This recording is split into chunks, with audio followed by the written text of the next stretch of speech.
बड़े बुजुर्गों की एक कहावत है कि यदि घर में सुख शांति है तो यहीं पर स्वर्ग है, और अगर घर में कलेश है, लड़ाई झगड़ा है, तो यहीं पर आदमी के लिए नर्क बन जाता है। ये कहानी आखिर तक सुनने के बाद आपको कुछ ऐसे नुस्खे पता चलेंगे जिससे आप अपना घरेलू जीवन सुख और शांति से बिता सकते हो। इससे पहले कि आप इस कहानी में खो जाएं, इस चैनल को सब्सक्राइब जरूर कर लें। ये कथा एक बौद्ध भिक्षुई की है जिसका नाम विशाखा होता है। विशाखा ने एक धनी परिवार में जन्म लिया था और उसके पास किसी चीज की कोई कमी नहीं थी। विशाखा के पिता का नाम धनंजय और माता का नाम सुमना था। उसके माता पिता शुरू से ही भगवान बुद्ध के प्रति बहुत श्रद्धा रखते थे। वो उन्हें बहुत मानते थे और बुद्ध की हर सभा में जाया करते थे। विशाखा भी बचपन से ही अपने माता पिता के साथ धर्म श्रवण को जाती रहती थी। कहा जाता है कि विशाखा जब 7 वर्ष की थी तभी वो श्रोतापति के फल को उपलब्ध हो गई थी। श्रोतापति का अर्थ होता है ध्यान की धारा में बह जाना, यानी स्वयं को उस अस्तित्व के हाथों में छोड़ देना और अपने में ही डूब जाना। मनुष्य तब आध्यात्म की यात्रा पर चल सकता है जब वो श्रोतापति को उपलब्ध हो जाए। ये मनुष्य के जीवन का बहुत महत्वपूर्ण पड़ाव होता है। मनुष्य के शरीर को 7 चक्रों में विभाजित किया जाए तो ये तीसरा महत्वपूर्ण मणिपुर चक्र होता है। पहले 2 चक्रों तक प्रकृति अपना काम करती है। मणिपुर, जिसे हिंदुओं ने सचमुच बहुत ही सुंदर नाम दिया है, वो सच में मणि है।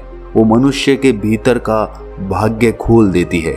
मणि चक्र बंद होता है। बिना गुरु के सहयोग के वो कभी नहीं खुलता, और जिसका खुल गया वो समाज की नजरों में आपको पागल सा लगेगा। आप उन्हें कहेंगे कि वो तो दीवाना सा हो गया है। बहुत छोटी सी उम्र में ही श्रोतापति उपलब्ध हुई विशाखा जब बड़ी हुई तो उसका विवाह श्रावस्ती निवासी मिगार श्रेष्ठी के पुत्र पुत्रवर्धन से हो गया। जब विशाखा की मायके से विदाई हो रही थी तब विदाई के समय धनंजय सेठ ने अपनी बेटी विशाखा को 10 बातें संकेतों में समझाई थी। सबसे पहली, घर की आग बाहर मत ले जाना। दूसरी, बाहर की आग घर में मत लाना। तीसरी, जो देता है उसको देना। चौथी, जो नहीं देता उसको मत देना। 5वीं, जो देता है उसको भी और जो नहीं देता उसको भी देना। 6ठी, सुख से बैठना। 7वीं, सुख से खाना। 8वीं, सुख से लेटना। 9वीं, अग्नि की परिचर्चा करना। 10वीं, कुल देवों की पूजा करना। और उस समय से ही पिता की बातों को गांठ बांधकर विशाखा ने अपने ससुराल में प्रवेश किया। उसे अपने पिता की दी हर शिक्षा याद थी। उस घर में भगवान का दिया हुआ वो सब कुछ था जो कुछ भी उसे चाहिए था, लेकिन फिर भी विशाखा को उस घर में एक कमी सी खलती रहती थी, और वो कमी थी भगवान की कमी। अब श्रावस्ती में रहकर भी कोई भगवान के प्रति श्रद्धा न रखे, ये भी किसी चमत्कार से कम नहीं है। कपिलवस्तु में रहने वाली विशाखा ने श्रावस्ती में विवाह इसीलिए किया था ताकि उसे वहां भगवान के दर्शन करने को मिल जाए। यहाँ भगवान का अर्थ है भगवान बुद्ध। इस कहानी में आप बार बार ये सुन रहे होंगे कि भगवान बुद्ध श्रावस्ती में विहरते थे। अपने जीवन के 40 वर्षों में से 25 से भी अधिक वर्ष श्रावस्ती में गुजारे। विशाखा के ससुराल का माहौल ना तो बुद्ध का विरोधी था और ना ही उनके अनुयायी जैसा। उसके पति और ससुर दोनों ही पूजा पाठ करके धन कमाया करते थे, लेकिन किसी ने भी आज तक किसी संत भिक्षु को ना तो दान दिया था और ना ही उन्हें कभी भोजन करवाया था। उन लोगों ने आज तक वहां पर कोई कुआं नहीं बनवाया, ना कोई बावड़ी बनवाई और ना ही कोई धर्मशाला। यानी इतना सब कुछ होने के बावजूद भी उन्होंने अपनी कमाई से आज तक शुभ कार्य नहीं किया था। ऐसे ही एक दिन की बात है, विशाखा अपने ससुर को गर्म गर्म भोजन परोसकर खिला रही थी। मिगार हमेशा सोने चांदी के बर्तनों में ही भोजन किया करता था। तभी वहां एक बौद्ध भिक्षु भिक्षा मांगने आ जाता है। विशाखा के मन में बौद्ध भिक्षु संघ के प्रति बचपन से ही अपार श्रद्धा थी, लेकिन वो ऐसे घर की बहू बनकर आ गई थी जहां बुद्ध के प्रति, उनके धम्म के प्रति व संघ के प्रति कोई आस्था नहीं थी। वो उनसे ज्यादा प्रभावित नहीं थे। तब उस भिक्षु को भिक्षा मांगते देखकर विशाखा को लगता है कि शायद उसके ससुर ने उस भिक्षु को नहीं देखा, इसीलिए वो थोड़ा किनारे पर हो जाती है ताकि वो उस भिक्षु को देख सके। कुछ देर बाद वो भिक्षु दोबारा भिक्षा मांगता है, लेकिन इसके बाद भी मिगार भिक्षु को देखकर अनदेखा कर देता है और भोजन करता रहता है और कोई प्रतिक्रिया नहीं देता। ससुराल में बिना ससुर की अनुमति के भिक्षु को दान देना भी ससुराल की अवमानना होती थी। तब सही समय और मौके का इंतजार करती विशाखा इस समय को चूकना नहीं चाहती थी। उसने बौद्ध भिक्षु की तरफ देखकर उससे कहा कि भिक्षु जी, आप और कोई घर देखिए, मेरे ससुर तो बासी भोजन खा रहे हैं, आप आगे जाओ। ये बात उसने इतने जोर से कही थी कि उसके ससुर के कानों तक पहुंच जाए।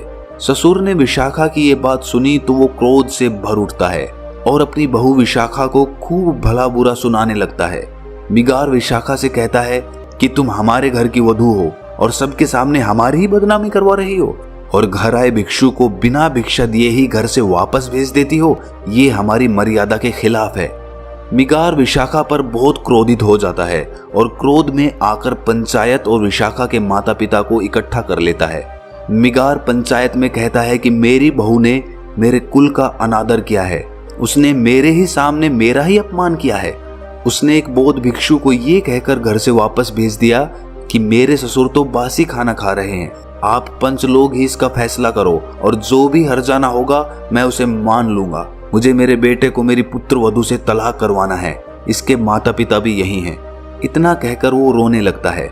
मिगार को रोता देख पंचायत ने विशाखा से पूछा कि बेटा, तुम सुशील हो, संस्कारी हो, उच्च कुल की हो, पढ़ी लिखी हो, क्या इसी मर्यादा से ये समाज चल सकता है जहां बहू अपने ससुर की सेवा करना तो दूर की बात, उनका मान सम्मान तक नहीं कर सकती। जब आप जैसी पढ़ी लिखी लड़की इस प्रकार का आचरण अपनाएगी तो हम बाकी सब से क्या उम्मीद करेंगे? तुम बताओ, क्या तुमने सच में ऐसा कहा था कि मेरे ससुर तो बासी भोजन कर रहे हैं? तब जवाब देते हुए विशाखा ने दोनों हाथों को जोड़कर कहा कि पंच तो भगवान के तुल्य होते हैं, मैं आपसे कुछ भी झूठ नहीं बोलूंगी। ये सत्य है कि मैंने ये कहा था, लेकिन क्यों कहा था वो भी आप जान लीजिए। हमारे घर में वो सब कुछ है जो किसी आदमी को चाहिए, धन दौलत, जेवर, घर, सुख सुविधा का हर सामान जो सबको चाहिए होता है। किसी चीज की कोई कमी नहीं है, सब धन धान्य से भरा हुआ है। भगवान ने सब कुछ दिया है, लेकिन इसके बदले हमारे ससुर जी ने कभी कोई दान दक्षिणा, कोई मंदिर, कुआं या बावड़ी, कभी भोज आदि कुछ नहीं करते। कभी कभी तो मुझे ऐसा लगता है कि ये किसी और जन्म की कमाई होगी जिसे इस जन्म में ये उपयोग कर रहे हैं। कुछ बोया होगा पिछले किसी जन्म में जिसे इस जन्म में काट रहे होंगे, वरना तो इन्होंने इस जन्म में तो कुछ ऐसा किया ही नहीं जिसके बदले ये सुख वैभव भोग रहे हैं। तो आप ही कहें कि मैंने क्या गलत कहा? मैंने तो उस बौद्ध भिक्षु से केवल इतना ही कहा था कि मेरे ससुर बासी खाना खा रहे हैं। तब आप लोग ही बताएं कि मैं कहां पर गलत हूं, मैंने क्या गलत बोला? विशाखा की ये बात सुन पंचायत उसकी प्रशंसा करने लगती है और मिगार से कहती है कि तुम्हारी संपत्ति पर तुम्हारी बहू का कोई अधिकार है या नहीं? यदि है तो उसे उसमें से कुछ अपने धर्म के हिसाब से खर्च करने की आज्ञा आपको देनी चाहिए, क्योंकि आपकी बहू आपका अपमान नहीं कर रही थी बल्कि आपको चेता रही थी। तब पंच की बात सुन मिगार उनसे कहता है कि केवल यही एक बात नहीं है, और भी बातें हैं जिससे ये ज्ञात होता है कि ये हमारे घर की बहू बनने के काबिल नहीं है। पंचायत ने पूछा, जैसे कि जरा बताइए। तब मिगार कहता है कि मायके से विदाई के समय भी इसके पिता धनंजय सेठ ने इसे हमारे खिलाफ भड़काया था। इसके कानों में कुछ बातें कही थी जो मैंने सुन ली थी। मैं वहीं पर खड़ा था पर्दे के पीछे जब इसके पिता इसके कान भर रहे थे। तब पंचायत ने पूछा कि ऐसा क्या कहा था, बताओ। मिगार सेठ कहता है कि इसके पिता ने कहा था कि घर की आग बाहर मत ले जाना। अब आप लोग ही बताइए कि हम घर गृहस्थी के लोगों के लिए ये संभव है कि अपना चूल्हा जलाने के लिए किसी ने आग मांग ली तो क्या हम उसे आग नहीं देंगे? ये तो आसपास पड़ोस में बैर पालने वाली शिक्षा है ना। तब पंचायत विशाखा से पूछती है, क्या ये सत्य है? क्या उन्होंने ऐसा कहा था? तब विशाखा उनसे कहती है कि ये सत्य है, लेकिन ससुर जी ने उनके अर्थ को गलत समझ लिया है। मेरे पिताजी मुझसे बस ये कह रहे थे कि अगर अपने ससुराल में अपने सास ससुर, देवर, पति इत्यादि किसी की भी कोई कमी दिख जाए तो उसे कभी घर के बाहर मत कहना। यदि घर में कभी लड़ाई झगड़ा हो जाए तो वो बात भी कभी घर के बाहर मत कहना। उनका ये अर्थ था इस बात से। अपनी बहू की बात सुन मिगार सेठ हैरान हो जाता है। तब वो कहता है कि बाकी शब्दों के क्या मतलब थे, उनके द्वारा कहे हर शब्द से घर में बैर ही होगी। तब विशाखा पंचायत में कहती है कि मेरे पिता के कहे हर शब्द का अर्थ ससुर जी ने गलत निकाला है। अब जब बात उन्होंने रखी है तो मैं बाकी सब का भी अर्थ बता देती हूँ।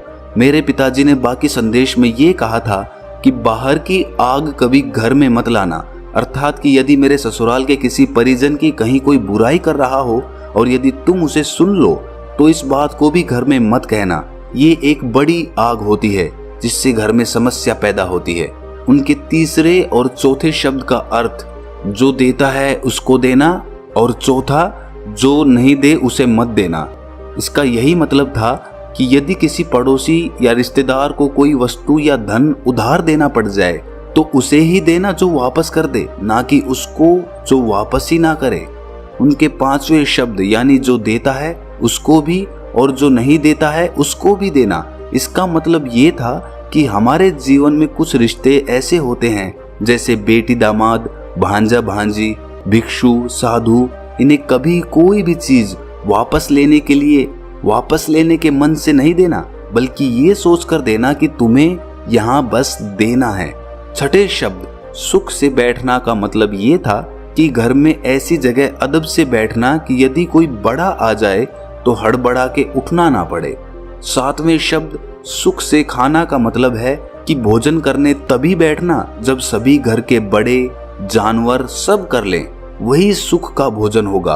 आठवां शब्द सुख से लेटना, अर्थात लेटने से पहले देख लो कि सास ससुर बड़े बुजुर्ग खाना खा चुके हैं, कोई दवा खानी है तो वो खा चुके हैं, बच्चे सो चुके हैं, घर के दरवाजे बंद हैं, तिजोरी बंद है, कोई किवाड़ खिड़की खुली तो नहीं है। ये सब जांच परख करके लेटना सुख से लेटना है। नौवां शब्द अग्नि की परिचर्चा करना, अर्थात घर में सब स्व प्रेम से रहना, किसी के साथ कोई ऐसी बात या बर्ताव मत करना जिससे वो बुरा मान जाए, सबके साथ अदब से रहना। और आखिर में उन्होंने यही कहा था कि कुल देवों की पूजा करना, अर्थात सभी बड़े बुजुर्ग परिवार के सदस्य हो या बाहर के कोई भिक्षु, सबको पूजनीय समझना, उनकी जरूरतों का ध्यान रखना, भूल कर भी उनका अपमान मत करना। यही शिक्षा देकर मेरे पिताजी ने मुझे विदाई दी थी। मैंने आज भी ससुर जी का कोई अपमान नहीं किया, बल्कि बस यही कहा कि ये हर तरह से सुखी हैं, ये जरूर किसी जन्म के पुण्य हैं। ये सब सुनकर विशाखा के माता पिता उसकी सूझबूझ और समझदारी से प्रसन्न हो जाते हैं कि उनकी बेटी ने उनकी बताई हर शिक्षा का न केवल मान रखा बल्कि उसे याद भी रखा। यहाँ मिगार और सभी लोग ये सुनकर हैरान थे। पूरी पंचायत विशाखा की प्रशंसा करते रुक नहीं रही थी। वहीं दूसरी तरफ इतना सुनकर मिगार की आंखों में पानी आ गया। उसने खड़े होकर कहा कि आज से विशाखा मेरी बहू बाद में और गुरु पहले है, और इसे पूरा अधिकार है कि वो अपने हिसाब से जो धन चाहे उसे खर्च करे। इसके बाद सब अपने घर लौट जाते हैं और घर जाकर मिगार विशाखा से ये कहता है कि क्यों ना कल हम सबको भोजन पर आमंत्रित करें। विशाखा कहती है कि ये तो नेक ख्याल है, और वो अगले दिन सभी संतों को भोजन के लिए आमंत्रित करती हैं। भोजन के उपरांत मिगार ने भगवान के उपदेश सुन उनकी दीक्षा ले ली और बाद में वो भगवान का प्रिय शिष्य कहलाया गया। विशाखा ने श्रावस्ती में एक विहार का निर्माण करवाया। ऐसा कहा जाता है कि उस समय उसमें 20 करोड़ स्वर्ण मुद्राएं लगी थी। वो 1000 भिक्षुओं के रहने का 5 मंजिला विहार था, जिसके अवशेष आज भी श्रावस्ती में देखे जा सकते हैं। कहा जाता है कि विशाखा भगवान बुद्ध की प्रमुख उपासिका में से एक थी, जो भगवान के जीते जी बुद्धत्व को उपलब्ध हो गई थी। श्रावस्ती नगर की विशाखा उन बौद्ध भिक्षुओं में से एक थी जिन्होंने बिना घर को त्यागे संसार में रहकर सभी सुख वैभव को जीकर ध्यान को उपलब्ध हो गई। तो ध्यान को उपलब्ध होने के लिए आपको घर गृहस्थी त्यागने की जरूरत नहीं है। आप अपने घर में रहकर सब सुख सुविधाओं के बीच रहकर उस बुद्धत्व को प्राप्त कर सकते हो। बस आपके मन में वो इच्छा, दृढ़ निश्चय और वो लगन होनी चाहिए जो आपको निरंतर ध्यान करने के लिए प्रेरित करे। क्या इससे पहले आपने श्रावस्ती के बारे में सुना था? यदि हाँ तो कमेंट सेक्शन में हाँ जरूर लिखें और ऐसी ही कहानी सुनते रहने के लिए हमारे चैनल को सब्सक्राइब जरूर कर लें। तो मिलते हैं अगली कहानी में, तब तक के लिए अपना ख्याल रखें।